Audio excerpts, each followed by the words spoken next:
जो आक्रोश है उसका स्तर बड़े पैमाने पर होता दिखाई दे रहा है। गांव में हालात फिलहाल तनावपूर्ण होते जा रहे हैं। मंदिर के पास ही अतिक्रमण हुआ है और इसी बात को लेकर ग्रामीणों में रोष है।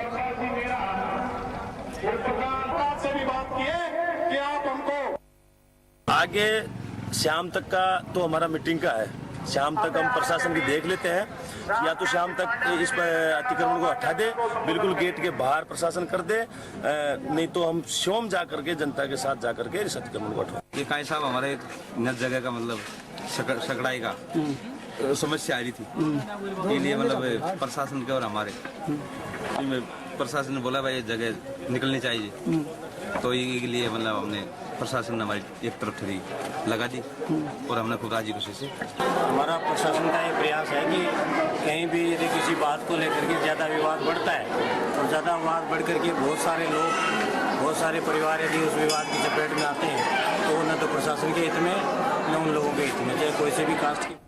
हर खबर पर ताज़ा जानकारी के लिए सीधा रुख कर रहे हैं दौसा से हमारे संवाददाता संतोष का। संतोष, आपसे जानना चाहेंगे, मुद्दा पहले भी उठा था लेकिन इस बार मुद्दा कितना बड़ा होता दिखाई दे रहा है, कितना आक्रोश है ग्रामीणों में? मीनाक्षी, दरअसल इस समय हालात कोई ज्यादा अच्छे नहीं है, स्थिति तनावपूर्ण बनी हुई है। यदि हम बात करें, आज रजवाड़ी में पंचायत जुड़ी थी। पंचायत में करीब 3 से 4 हजार लोग इकट्ठा हुए थे, जिसमें उन्होंने 2 बजे तक की मोहलत दी थी। 2 बजे तक का समय दिया था समझाइश के लिए। इस दौरान जिला collector RS. Jakhar, SP SN कीची वहां पहुंचे थे और उन्होंने लोगों को समझाइश करने का प्रयास किया था, लेकिन बात बनी नहीं, बात बन नहीं पाई और हो नहीं पाई। ऐसे में उन्होंने आज शाम को 4 बजे बाद कपलाज माता मंदिर के लिए कूच कर गए।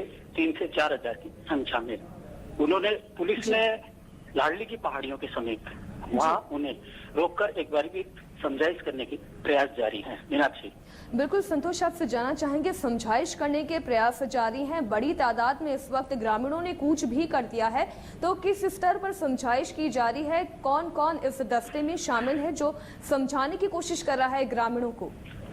मीनाक्षी, दरअसल यहाँ क्या है कि 2 वर्गों में किसी तरह का टकराव नहीं हो, इस जिले की शांति भंग नहीं हो, इस जिले का अमन चैन बना रहे।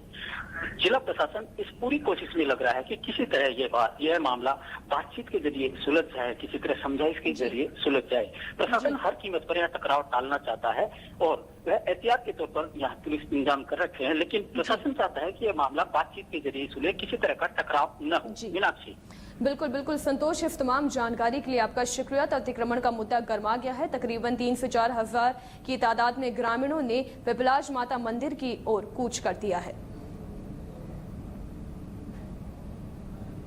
बढ़ते आगे, गुर्जर आरक्षण आंदोलन के मुद्दे पर कर्नल किरोड़ी सिंह बैसला ने कहा है कि गुर्जर अपनी मांगे माने जाने तक चुप नहीं बैठेंगे। गुर्जर नेता कर्नल किरोड़ी सिंह बैसला ने दौसा में देवनारायण योजना की समीक्षा बैठक में हिस्सा लिया।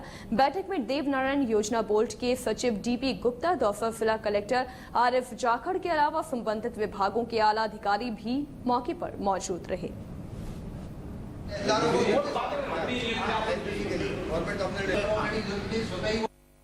देवनारायण योजना के अंतर्गत जो लाभान्वित करने की जो विभिन्न योजनाएं हैं जन कल्याण की, विशेषकर छात्रवृत्ति के मामले जो आए हैं, उनमें कुछ विद्यार्थियों को जो मिलने से नहीं रही है, इसको हम मॉनिटरिंग करेंगे और ये सोचेंगे कि इस प्रकार से त्वरित गति से सभी विद्यार्थियों को जो पात्र हैं उन तक ये लाभ पहुंचे। सबसे पहले तो हमने समीक्षा की है हॉस्टल्स की। 2 हॉस्टल्स हैं, एक बांदीकुई में और एक दौसा में है। उनका निर्माण कार्य के बारे में समीक्षा की गई है। कोई इंक्रोचमेंट तो नहीं है, उसके बारे में हमने समीक्षा की है और मैं जहाँ तक समझता हूँ ये सारी बात संतुष्टि है, सिर्फ इंक्रोचमेंट को देखना है।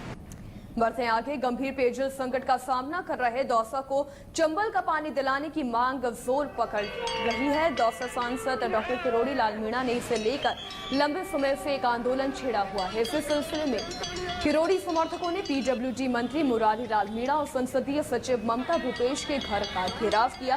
किरोड़ी समर्थकों ने घंटे घड़ियाल और झालर बजाते हुए एक अनोखे अंदाज में मंत्रियों को नींद से जगाने का आह्वान किया है। किरोड़ी समर्थक सहकारिता मंत्री प्रसादी लाल मीणा और बांदीकुई में तकनीकी शिक्षा राज्य मंत्री रामकिशोर सैनी के निवास पर भी पहुंचे, जिसके बाद उन्होंने कलेक्ट्रेट पहुंचकर ADM किरोड़ी लाल मीणा को ज्ञापन सौंपा।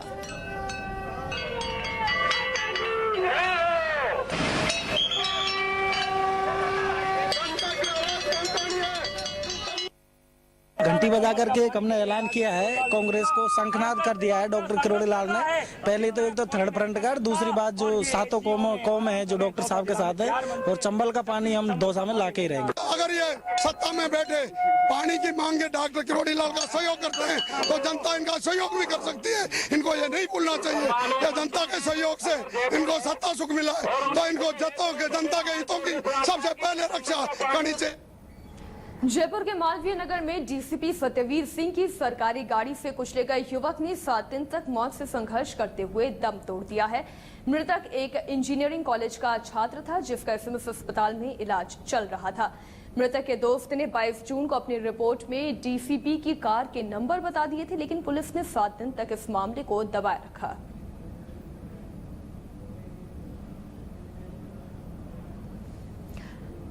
कोटा में सेना के एक सूबेदार को पुलिस ने धोखाधड़ी कर एटीएम से रुपए निकालने के मामले में गिरफ्तार किया है। आरोपी की गिरफ्तारी के वक्त भी वह एटीएम से रुपए निकालने की कोशिश कर रहा था। मामला गुमानपुरा थाना इलाके का है। कुछ समय पहले दिलीप नामक शख्स लघु औद्योगिक क्षेत्र स्थित एसबीबीजे बैंक के एटीएम से रुपए निकाल रहा था। उस समय वहां आरोपी सूबेदार अनिल भी मौके पर मौजूद था। उसने दिलीप को यह कहकर भ्रमित किया कि एटीएम खराब है और इसके बाद सूबेदार ने उसके एटीएम से 17,000 रुपए निकाल दिए। इसका पता चलने पर एटीएम सीसीटीवी से फुटेज निकलवाए गए और बैंक अधिकारियों और पुलिस को दिए गए। सूबेदार फिर से उसी एटीएम से रुपए निकलवाने पहुंचा तो बैंक अधिकारियों ने पुलिस को सूचना दी, जिस पर पुलिस ने उसे रंगे हाथों गिरफ्तार कर लिया।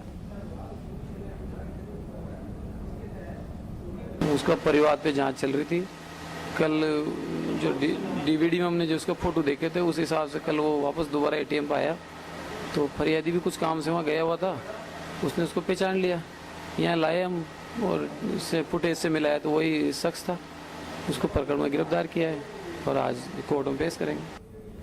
भरतपुर के कुम्हेर थाना इलाके में एक पीपल के पेड़ को लेकर 2 पक्षों के बीच हुए विवाद में फायरिंग हो गई। गोली लगने से 2 महिलाओं की मौत हो गई, वहीं 10 लोग घायल हो गए। घटना की सूचना मिलते ही कुम्हेर थाना पुलिस मौके पर पहुंची और घायलों को भरतपुर और के आरबीएम अस्पताल में भर्ती कराया गया। पुलिस ने इस मामले में 5 लोगों को हिरासत में ले लिया है। विवाद पोखर के लिए एक पुराने पीपल के पेड़ के पास से मिट्टी की खुदाई को लेकर शुरू हुआ था। गांव में तनाव को देखते हुए फिलहाल भारी पुलिस बल तैनात किया गया है।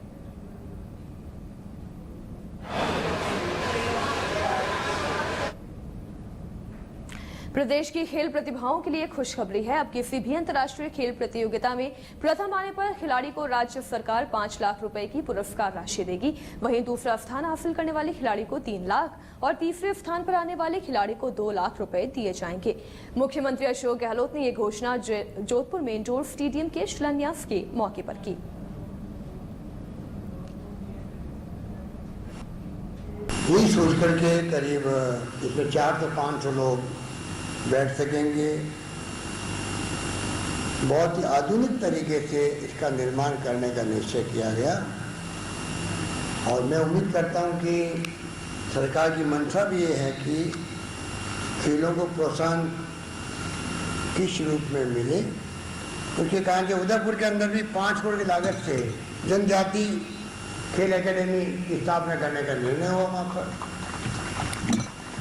जोधपुर के अंदर आपको मालूम है पहले ही हमने फुटबॉल की एकेडमी स्थापना करने का निर्णय कर लिया था।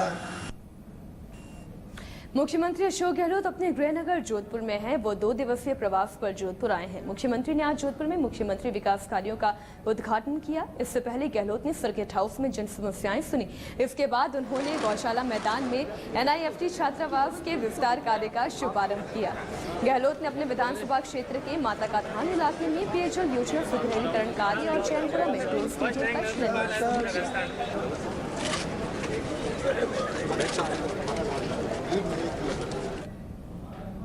जयपुर, दौसा और अजमेर में भीषण गर्मी के चलते स्कूलों के खुलने का समय बदल दिया गया है। जयपुर और दौसा में 2 जुलाई से खुलने वाले स्कूल अब 9 जुलाई को खुलेंगे। वहीं अजमेर में 8 जुलाई से स्कूल खुलेंगे। ये आदेश जिला कलेक्टरों ने जारी किए हैं।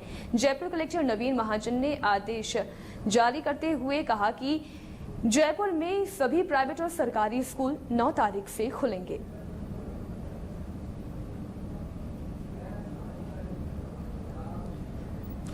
बढ़ते आगे, सीकर में एसीबी ने गुंगारा ग्राम सेवा सहकारी समिति के मैनेजर रामनिवास खींचड़ को 500 रुपए की रिश्वत लेते हुए रंगे हाथों गिरफ्तार कर लिया। खींचड़ ने एक किसान से किसान क्रेडिट कार्ड के लोन के पैसे कागजों में ही जमा खर्च करने के बदले रिश्वत की मांग की थी।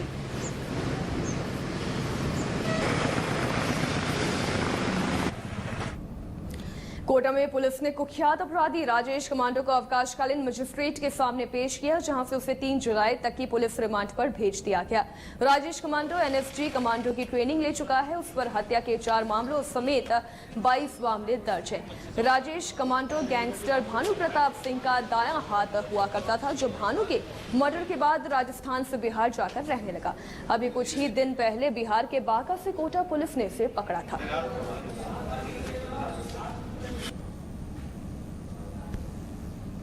प्रतापगढ़ में पुलिस ने एक वाहन चोर को गिरफ्तार कर चोरी की 3 बाइक बरामद की है। ये तीनों मोटरसाइकिलें पिछले 2 महीने के दौरान शहर के अलग अलग इलाकों से चोरी हुई थी। पुलिस का मानना है कि आरोपी से पूछताछ में वाहन चोरी की और भी वारदातों का खुलासा हो सकता है।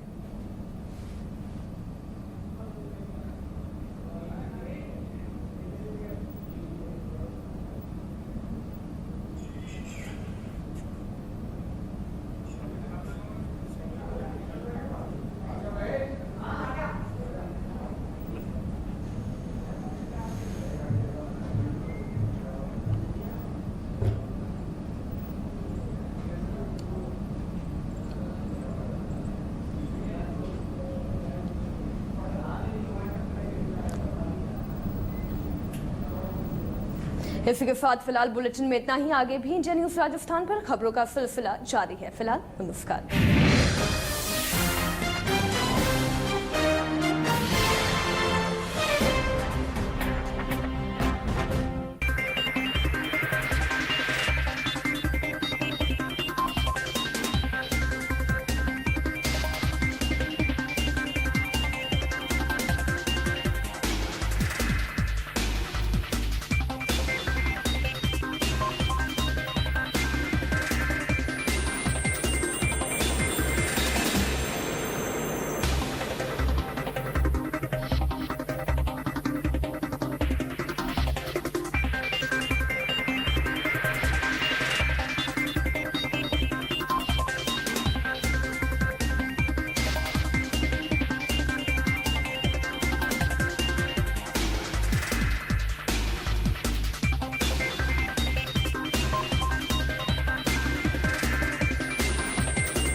Education transforms into pride when you know your college has held top ranked positions right from the first batch.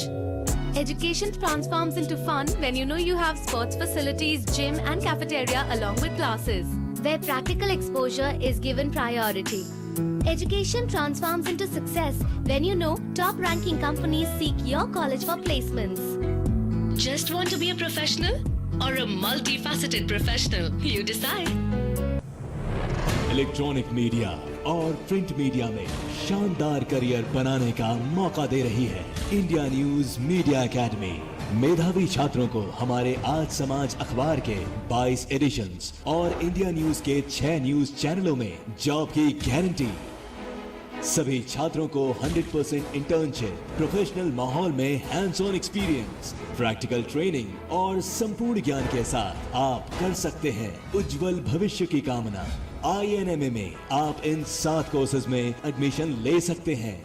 Masters in mass communication, bachelors of mass communication, PG diploma in broadcast journalism and production, PG diploma in broadcast operations, diploma in videography camera and lighting, diploma in video editing और diploma in broadcast graphics.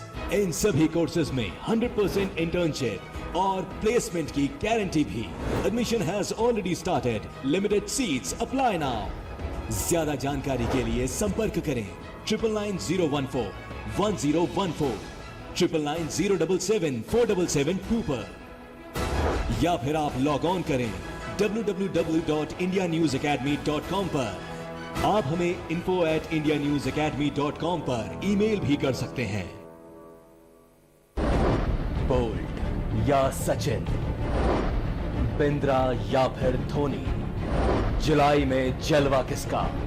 देखिए ये है cricket, रात 9:30 बजे। Career भी उसी शब्द से शुरू होता है जिस शब्द से कहां, कैसे, कब जैसे सवाल पैदा होते हैं। जब तक आप नहीं ढूंढ पाएंगे इन सवालों के जवाब, तब तक कैसे पूरा होगा आपके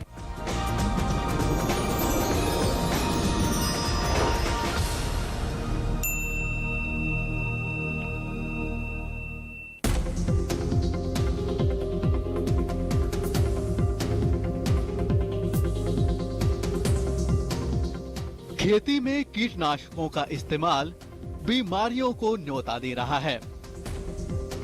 कृत्रिम खाद और कीटनाशक जमीन को तो बंजर बना ही रहे हैं, साथ ही इनसे पैदा होने वाली उपज आम आदमी के लिए जानलेवा साबित हो रही है। टेरोटैनिक कीटनाशक डालकर उपजाए अनाज से विकृत मस्तिष्क के बच्चे पैदा होने के कई मामले सामने आए हैं। कीटनाशकों के इस्तेमाल से उगाई गई सब्जियां खाने से इंसान को गंभीर बीमारियां हो सकती हैं। साथ ही इन कीटनाशकों का इस्तेमाल करने से किसानों को कैंसर भी हो सकता है। एंडोसल्फान नामक कीटनाशक के इस्तेमाल से तो अब तक कई मौतें भी हो चुकी हैं। इस कीटनाशक में मौजूद घातक रसायन इंसानों के लिए बड़ा खतरा साबित हो रहा है और बच्चे विक्षिप्तता के शिकार हो रहे हैं। इन कीटनाशकों से जमीन तो बंजर होती ही है, साथ ही कीटनाशकों के प्रभाव से पानी भी जहरीला हो जाता है। कीटनाशकों के इस्तेमाल के खतरे को समझते हुए इस मुद्दे को आमिर खान ने अपने शो सत्यमेव जयते में उठाया। उन्होंने इस खेती का विकल्प जैविक खेती के तौर पर पेश किया है। आमतौर पर कहा जाता है कि जैविक खेती से पैदावार बहुत कम हो जाती है और लागत बढ़ने से मुनाफा नहीं होता, लेकिन आमिर ने इसका खंडन किया है। जैविक खेती के प्रचार के लिए एक और संस्था मुरारका फाउंडेशन बरसों से लगातार काम कर रही है।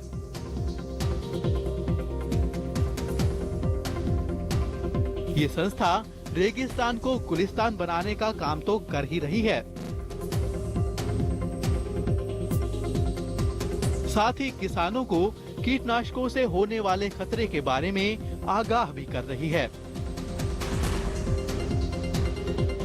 सुरक्षित खेती और पौष्टिक उपज के लिए ये संस्था गांव-गांव, ढानी-ढानी पहुंचकर किसानों को जागरूक बना रही है।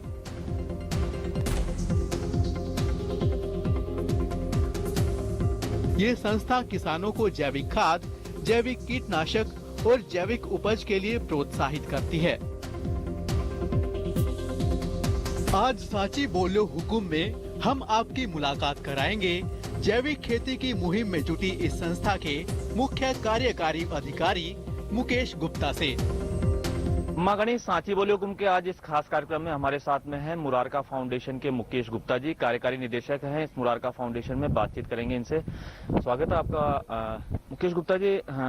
दर्शकों को हम बताना चाहेंगे कि जो आप जिस काम में जुटे हुए हैं, जैविक खेती जो करना चाहते हैं और लंबे समय से जुड़े हुए हैं, वर्तमान में एक मुद्दा बन गया है कि जैविक खेती होनी चाहिए जिसके कारण से लोगों को फायदा मिले, स्वास्थ्य के लिए भी अच्छा बताया जा रहा है। विश्वास करेंगे दर्शकों तक आप ऐसी बात पहुंचाएंगे जो उन्होंने नहीं जानी हो आज तक। सबसे पहले जानना चाहेंगे कि जैविक खेती जो ऑर्गेनिक जो खेती होती है उसका क्या इतिहास है भारत के अंदर? देखिए, भारत के अंदर तो सबसे पहले वर्ष 1994-95 में जी, जब हम ये मुरारका फाउंडेशन की स्थापना ही हुई थी, उन वर्षों में जब हम ये किसानों की समस्याओं के बारे में जानकारी कर रहे थे तो ये बात सामने आई कि किसानों की जो खेती की लागत है वो लगातार बढ़ती जा रही है और उनकी आमदनी कम होती जा रही है। और जब लागत बढ़ती हुई के जो कारण जाने तो पता चला कि जिस प्रकार से खाद, केमिकल और फर्टिलाइजर और पेस्टिसाइड्स किसान काम में लेते हैं उनके कारण लागत बढ़ती जा रही है। तो इनके सब्स्टिट्यूट ढूंढने के प्रयासों के तौर में हमने जब रिसर्च करी तो सबसे पहले तो हमने एक वर्मी कल्चर टेक्नोलॉजी का, आप ये कह सकते हैं, आविष्कार जैसी बात थी।